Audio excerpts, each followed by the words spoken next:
All right, today I'm going to answer the question, can you legally sleep in your van in Australia? All right, today was a beautiful day here down at Bondi. It was 40 degrees, one of the hottest days of the entire year, and the beach was so busy the entire day. Impossible to get a park all day. You know, for me, no big deal because I wake up in the morning, I've already got a car park, the car's here all day if I want it to be.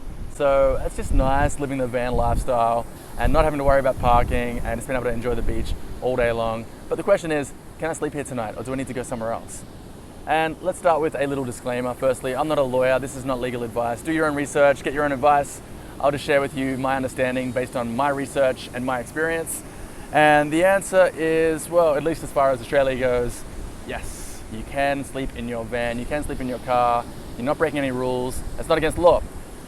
The only real caveat that you need to be aware of is that you might notice in some places, particularly around nicer places, like for example here in Sydney, if you go to some of the more beautiful, famous beaches around the harbour and around the eastern suburbs, you might see some signs some places, no camping, no staying overnight. And I assume that's because the locals that live there in those really nice, expensive houses that you see there, they probably got sick of waking up to 10 or 20 vans parked out the front of their multi-million-dollar mansion. So they probably lobbied their local council to put some signs up. Now, I'm not really sure where you stand if you take the risk and try and camp in one of those places.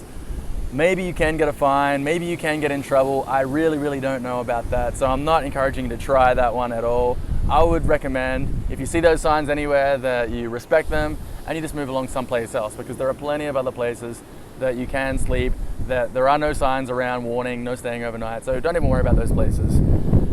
So here, for example, down at Bondi Beach, there are no signs that say you can't camp or stay overnight. So I can camp here, I can stay overnight, and I'm not breaking any rules. Also, every night here in the car park, I see about 20 other vans. So van life is in full force here at Bondi, definitely in summertime anyway. Oh, I should mention, I have heard stories about people getting moved along in the middle of the night by the police. It's never happened to me. It's never happened to me anywhere. And I've spent quite a lot of nights sleeping in my van at Bondi Beach, in other places around Sydney, down the coast, up the coast, all over the place. I have never been moved along, but apparently it can happen. If that happens to you, I don't think there's any risk of getting a fine or getting in trouble. I think the extent of it is probably just going to be the police move you along, you get in your driver's seat, you drive around the corner to someplace else that's a bit more quiet, maybe a little side street, and you continue sleeping. But I don't think you need to worry about, oh my God, I'm getting in trouble by the police, I'm going to have to, I might have to pay some penalty or something. I really don't think that's going to happen. Again, disclaimer, I'm not a lawyer, do your own research, but this is based on my experience, what I've seen, what I've heard, and my understanding.